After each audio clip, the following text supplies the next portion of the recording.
Welcome back to the channel, everybody. I am Mick Alphaning. So we're going to begin right here. Of course, there's chapters in this video. If you like any part of this video, we'll greatly appreciate it if you click that like button. Thank you so much. So we have a lot of things going on, a lot of good things happening. You heard about the Coinbase victory, about the illegal securities and all that. They've been determined to not have sold illegal securities. Then you had the LBC thing happening. We have more SEC happening, major stuff happening here. This is on coinpedia.org. The article is titled, SEC Under Scrutiny. Congress to Review Regulatory Overreach. What? Have they been listening? Have they been listening to Alphaning's channel? I don't know what's going to come of this because, listen, Congress does a lot of mouth running, but this is a step forward.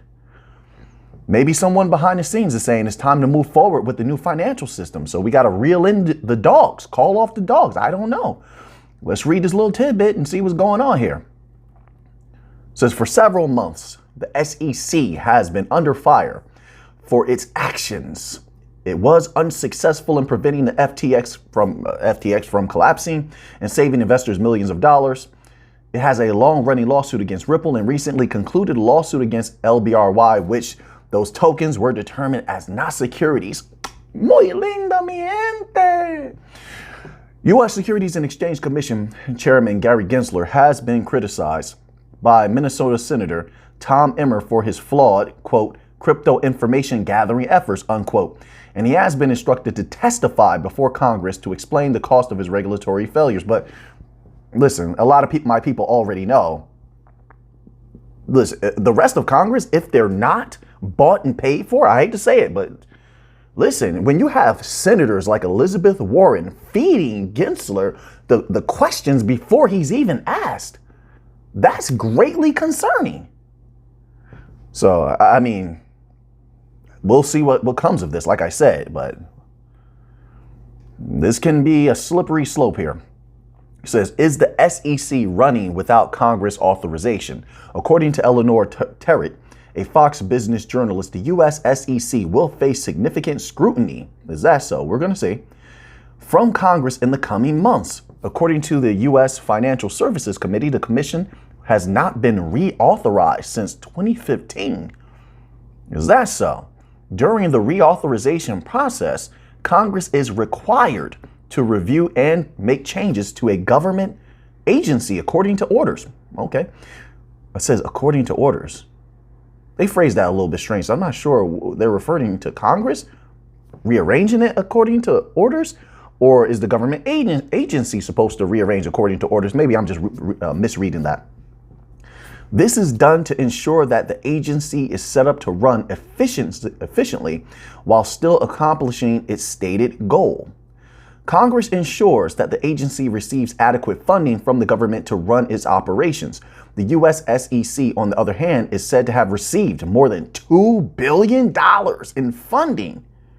$2 billion for fiscal year 2023. The way that they waste money is unbelievable. Criminal, if you ask me, but just my humble opinion. Meanwhile, the commission's authority Meanwhile, the commission's authority expired in 2015. I hope this writer is putting out the right information. That's startling, and the implications are huge. Can this be, is there any way that this could be wielded in court? All right, to conclude, the community is shocked. I skipped a giant piece, so you can go to coinpedia.org if you want to read the rest, okay? The community is shocked that the SEC has taken such actions without being reauthorized. That's what I'm saying. So I'm not the only one that finds that shocking. How are they operating in such a manner and doing what they're doing right now? Like I said, I'm not a lawyer, but I would love to know. We have a lot of lawyers out there. What are the implications of this? Why haven't we heard about this before? At least I personally haven't heard about this. So now let's move on to another article here. All right. How you guys doing out there? You doing okay out there? I've been trying out the shorts. I don't know if my channel is sending out notifications or people have notifications. I have no clue. I don't know. But I've been trying the shorts feed. So if you see like it looks like I uploaded 2 videos, if a notification comes through, that's just in the morning time. I've been trying out the shorts videos, right? Just a little 1-minute video, sometimes less than 1 minute, just to get out little quick information early in the morning and such like that, so people can stay up to date a little bit better. That's my humble opinion, and that's why I've been experimenting with it. Just tell me, do you like shorts? Like, I don't even know. Like, it definitely is interesting trying to put them together and like cram information into a 1-minute video. But so now, this is from cryptonomist.ch. And it's titled, Federal Reserve Raises Interest Rates. I'm just going to get this out of the way, but some people may not know. Punctually last night came the FOMC, and with it, Powell unveiled the moves of the Federal Reserve on interest rates that resulted in a 25 basis point rise. So, hey, it's playtime. If the industry and the people choose, it's playtime. 25 basis points rise. The market had been expecting a change to the extent of 25.25, and expectations were not disappointed when Jerome Powell, chairman of the Federal Reserve, announced the extent of the interest change. Quote, "We still have work to do." I disagree with the 25 basis points rise, but hey, it's going to be good for the markets if the markets choose to play. He was quick to point out from the conference stage, as if to emphasize that the monetary policy undertaken would not yet stop its course. I believe one possibility is they're taking their foot off the gas just to allow inflation to go up again. Every time inflation has plateaued, it has gone up.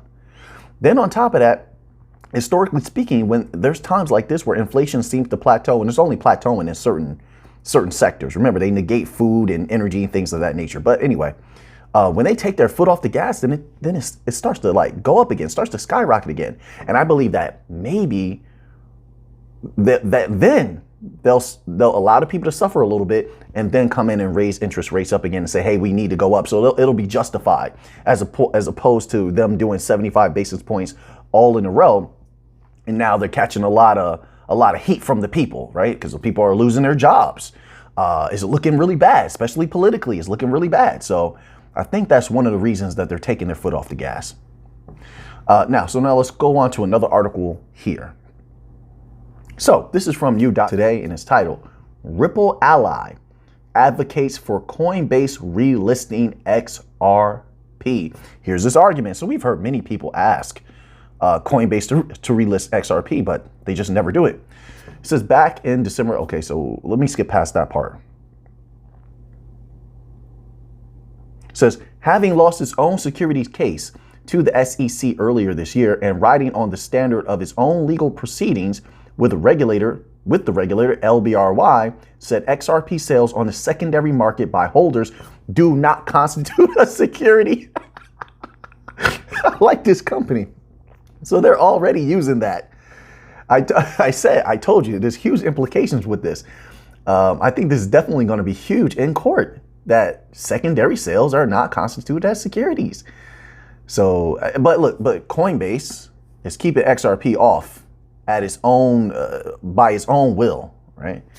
But yes, they should relist XRP, but listen, XRP is not for retail. I think there's a lot of behind the scenes things going on. We know this takes place all the time.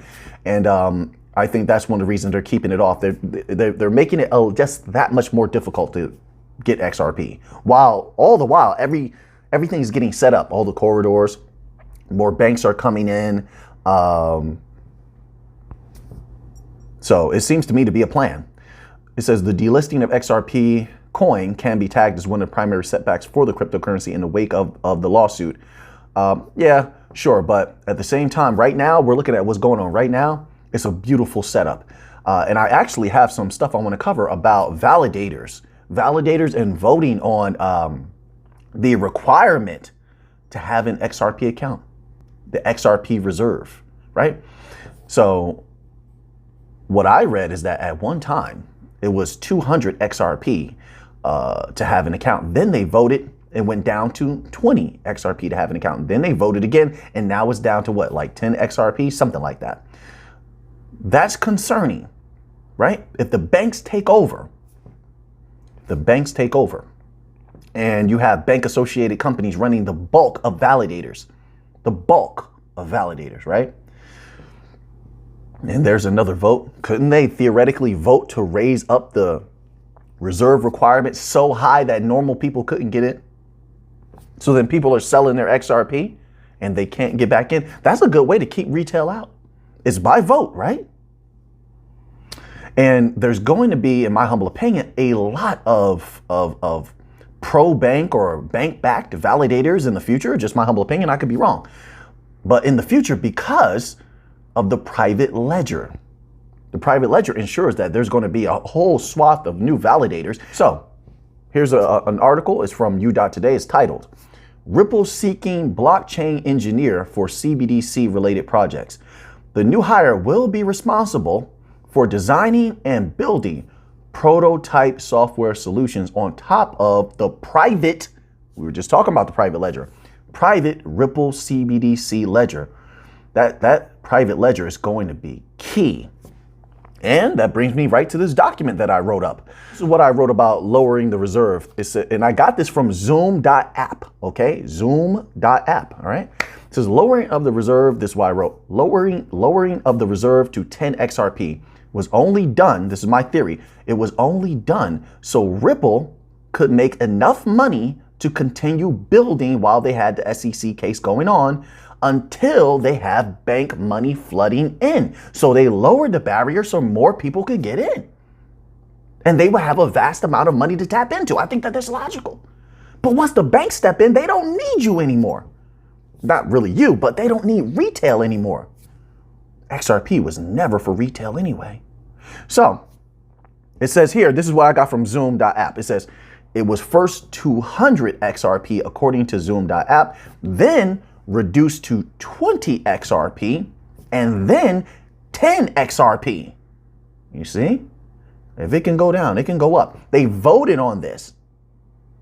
Every validator has to vote. What happens if the banks, they can, even if they weren't openly bank back and pro-bank validators, the banks have enough money to pay people off easily. And they can vote in their favor and raise that reserve limit up way past 200 XRP requirement. Then keep in mind, if XRP's price goes up, if it skyrockets, that makes it doubly or triply as hard to be into XRP or to have some XRP or get back into XRP. Only the biggest money, only the banks will be able to get in. Banks and the biggest of the non-banking financial institutions. That's something I'm keeping in mind, right? So then also, let's see what else I have here. I believe that, I've said this before, I believe they're going to use a lot of this inside of closed ecosystems. Banks have the ability on the XRPL to freeze globally, freeze tokens.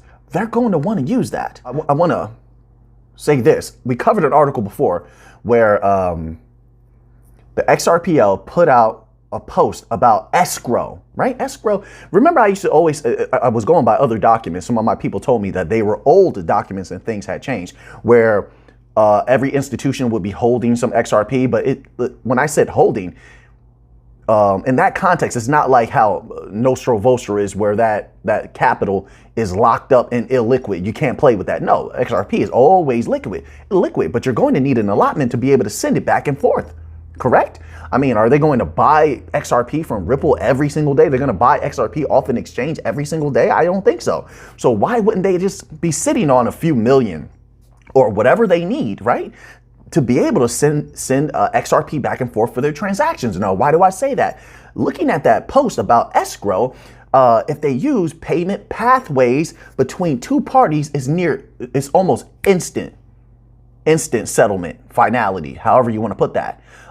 It's cost effective. They can use escrows like smart contracts, right? Between two parties, or, I'm pretty sure they can use it in networks as well. But that escrow means what? Escrow. Just like Ripple has XRP in escrow, a ton of XRP in escrow. What do you think a bank could have? All of these banks have XRP or use XRP if they use this. And they use the escrow functionality. That's a lot of XRP that's being held. I mean, it's not necessarily being held, but they have this allotment to send back and forth to use XRP as a bridge. You have to have XRP to use a bridge. Now, if you're using escrow, here's the thing. You can only use XRP. That's it. Only XRP. You can't use anything else. You can't use any other asset. Now, don't get me wrong. You want that value of whatever you're sending across to ride XRP. That's why it is the bridge. You remember that saying the XRP army used to say all the time, we are the bridge? Exactly. So that value is going to ride across XRP, but you can only use XRP as that bridge to get its benefits. Right? I think that's going to be key. Payment pathway, same thing. You have to use XRP. So what Ripple is doing is they're ensuring with all of these different offerings that XRP is being utilized in every possible way. And if they're on a private ledger, I'm going to go a step further to say that I firmly believe that because of central banks and them being supervised entities, that there will be closed ecosystems even within the private ledger. So you're going to have networks of banks that have XRP flowing between them possibly hold, I hate to use the phrase holding because I know a lot of people are going to get on me about that, but utilizing XRP with this escrow functionality. I could be wrong. And if that happens, XRP will become rare. What does it do to that price? What does it do to that price? That price would raise the tone. It will raise. So just some things that I've been thinking about. Okay, so we have a little bit of Algorand news. Okay, and this is from Opulus, and it says artist announcement with over 100 million streams to his name. We're excited to announce at official NITONB. I don't know how to pronounce that. I've never heard of this artist before, but 100 million streams. Yeah, sure. Bring that right to Algorand. I want all of that individual's streams flowing across Algorand and more algo being used. You know what I usually say. I want higher volume, higher value. Let's bring all of these artists on. This is massive. And Opulus is on Algorand. They're doing a great job. This was retweeted by Algorand. Says, get ready for weekly artist announcements. Oh, okay. So I'm looking forward to this. I want every single company that's building on Algorand to thrive and do well. Of course, that in the future, that's going to lend, in my humble opinion, not financial advice, that's going to lend to that price going up.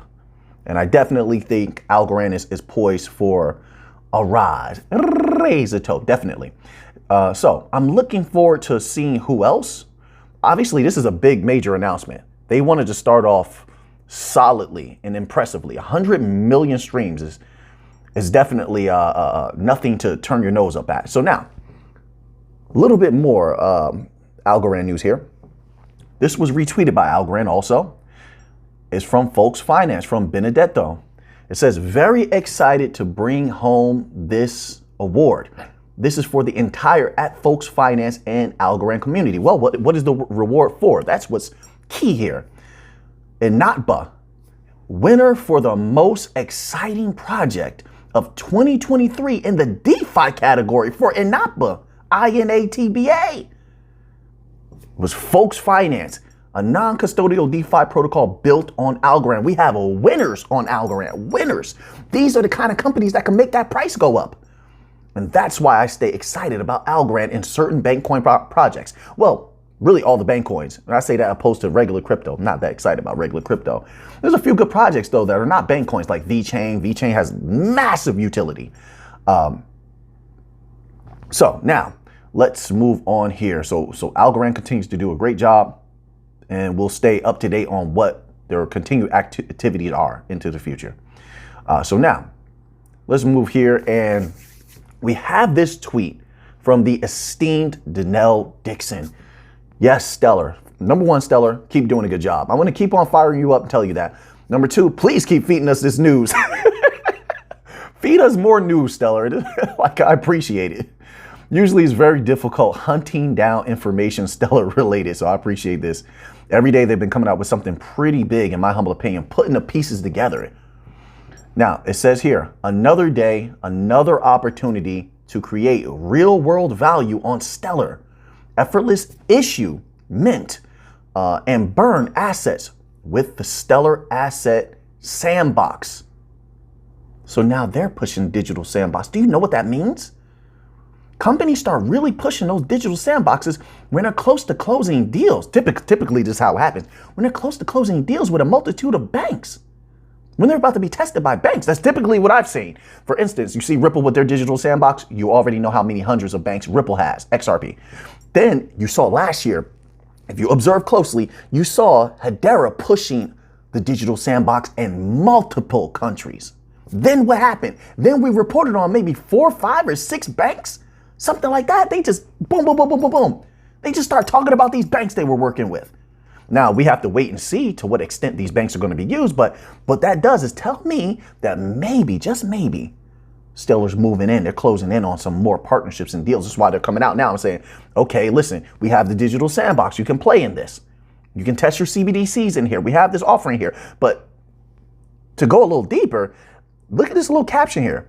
Tokenized real world value on the network built for asset issuance. Why is that huge for them to be pushing this right now?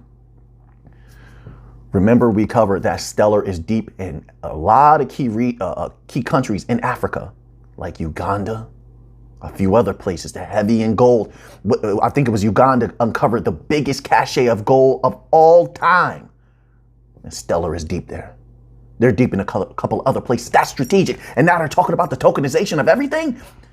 What happens if Stellar is moving all of this value around the world? They're becoming the base layer.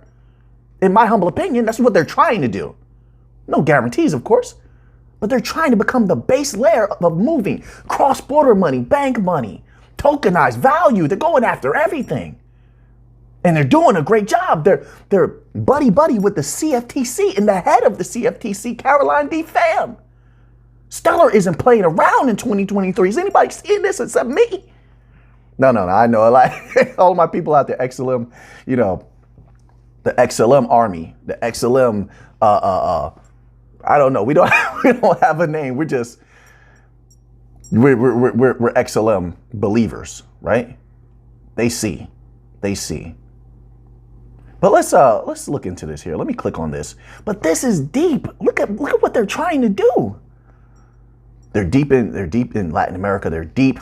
Remember, they tried to do the CBDC for Brazil? They're deep in Latin America, deep in Africa, deep in Europe. Look at all the activities. Then you have Velo getting active. Velo, EveryNet, LightNet, trying to take over the cross-border payment sector from Swift. All of this happening on Stellar. And yet, also pay attention to how in the mainstream media, really all the big media, even the ones that are not mainstream, they don't talk about Stellar almost at all. Why? I mean, I'm combing sites. I'm on so many news sites, nothing about Stellar. Algorand, the same thing. They never want to talk about these bank coins that are doing so much. Why? There's a reason for that.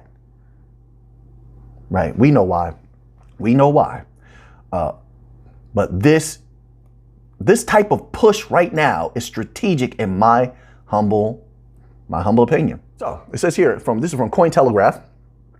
It says preserving and reinventing music festival legacy in the metaverse.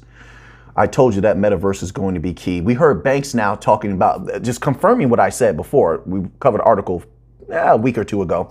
I think it was about 2 weeks ago, where the banks are openly talking about having a presence in the metaverse. Remember, I said that a year ago. I said the banks will be in the metaverse. I also said movie theaters will be in the metaverse. We made so many good calls here. It's unbelievable. So now they're putting music festivals in the metaverse. Of course, this is just a test. These are like test runs, stress tests. It says the metaverse has been used as a means of cultural preservation in the past. Now the legacy music festival Woodstock is using digital reality to preserve its legacy and reinvent its future. The metaverse is becoming a destination for more brands, companies, and communities to connect. Another thing I'll say, it's happening slowly, but a lot of people are starting to embrace this metaverse. Personally, I probably will never have anything to do with that. But they're wearing these VR goggles. I see these videos. I'm not on the internet too often, but when I am, I'm starting to see these videos pop up of people. They're like working in the metaverse. They're playing video games like with this virtual reality with their phone, with like a virtual reality goggles, and their phone is like the weapon in the game or the controller. They don't even need a real controller anymore. Well, my word. So there's some people embracing this. So I'm just keeping an eye on this because this is where the big money wants. This is where they want everything to go because they're going to cut costs. They're going to shut down a lot of stores.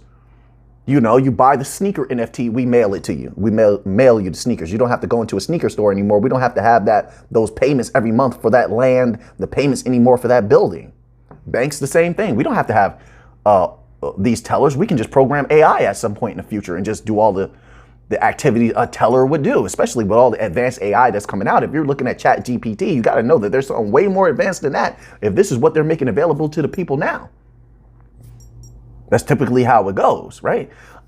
They're looking at things like that to cut costs, to cut the people out and cut themselves into more money. Metaverse is the way that they want to do that. So we will see. Now, let's move on to another article here.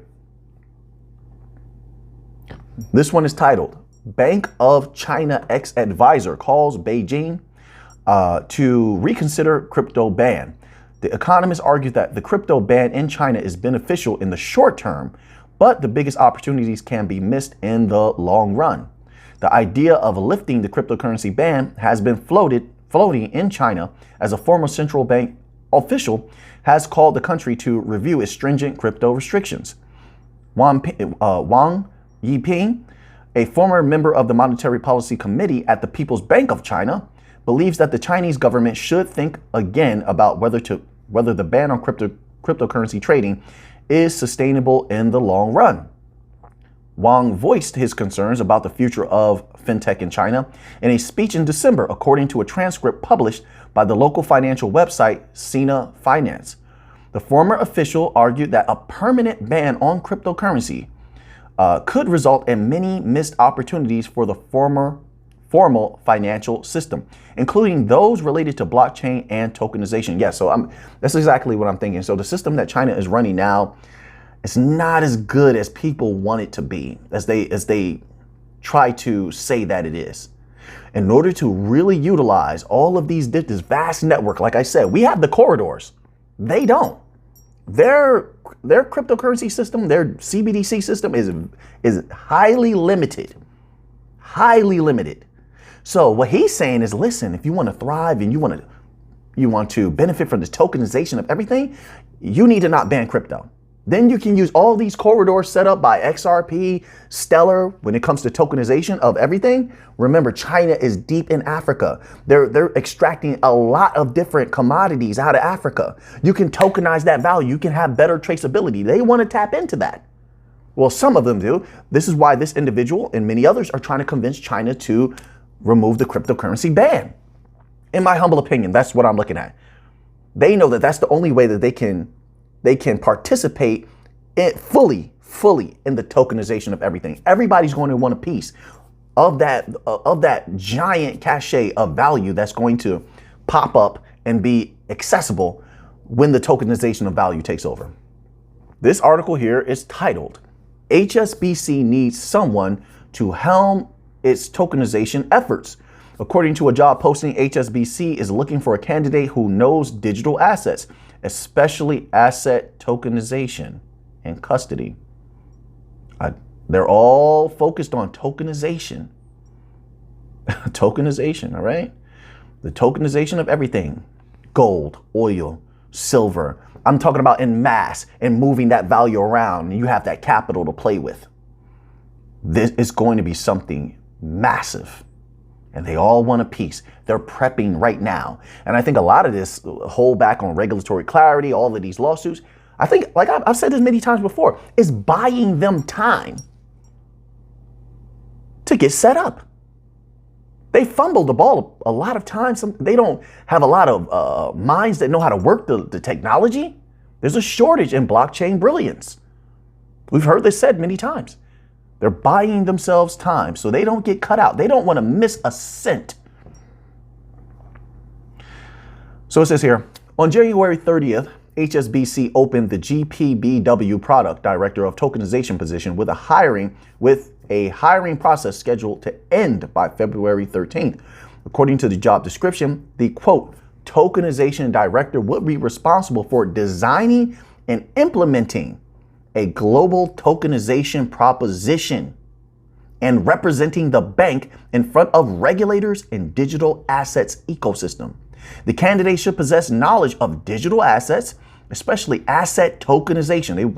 They're really honing in on that, right? And custody with quote, deep insights into the industry and key geographical wealth markets. You see where this is going? So now let's move on to another article here. We're going to finish off with some futures news, and then we'll end off with the always good gold. All right. So here's this article is from financialpost.com. Make sure you check them out. And it's titled Soybean Futures Climb Following as Soy Meal Soars, Corn Retreats. U.S. soybean futures rose on Thursday, following as uncertainty about crop prospects in Argentina lifted soy meal futures to life of contract highs, traders said. Corn futures fell on technical selling and a bounce in the U.S. dollar, which tends to make U.S. grains less competitive globally, although U.S. corn export sales in the latest week were larger than expected. Oh, that's good. Wheat futures inched higher in back and forth trade. Chicago Board of Trade March soybean futures were up 13 cents at $15.33 in a quarter, while March soy meal was up $7.20 at $491.90 per short ton after setting a contract high of $493.60. March corn was down 6 cents at $6.75 a bushel, retreating after failing to push through chart resistance around $6.86 to $6.88. CBOT March wheat was up 1.25 cents at $7.61 a bushel. Soy meal futures climbed on worries about soy yield prospects in drought-hit Argentina, but we could all see that coming. The world's top exporter of soy meal and soy oil. Much needed rains fell in portions of Argentina's crop belt over the past week, but forecasts call for a return to hot and dry conditions. Quote, I think the weather in Argentina has hurt more than some are thinking. Maybe that's a reason this meal market stays so buoyant. All right. That was said by Sherman Newland, an analyst with risk management commodities. All right. So now let's end off with a little bit of gold news. Everything's looking good lately. Everything's looking very good.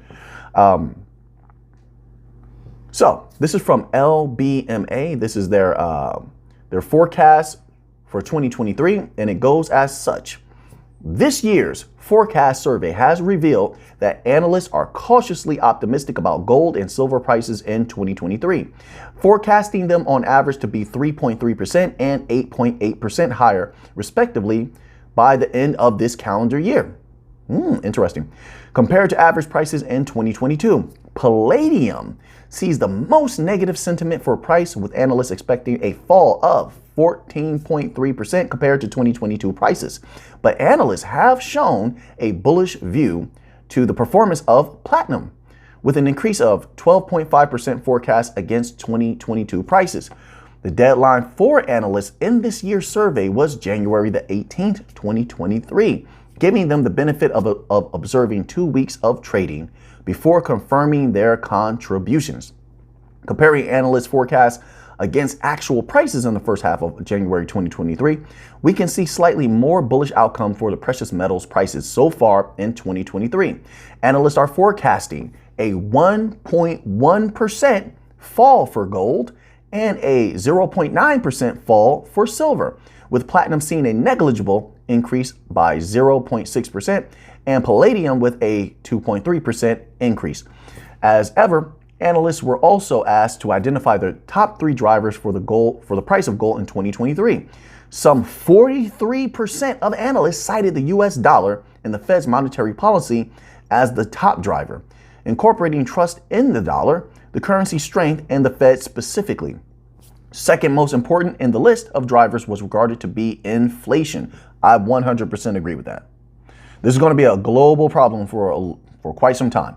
While geopolitical factors took third spot, a factor not deemed significant in last year's survey. It definitely is a factor right now. If you hear all these threats being thrown back and forth, and we can't tell if there's strategic movements happening militarily. There's politicians saying certain things. Who knows? We'll keep our eyes open. So now that you have that information, what are you going to do with it? I know what I'm going to do with it. So until next time, let's get to the money.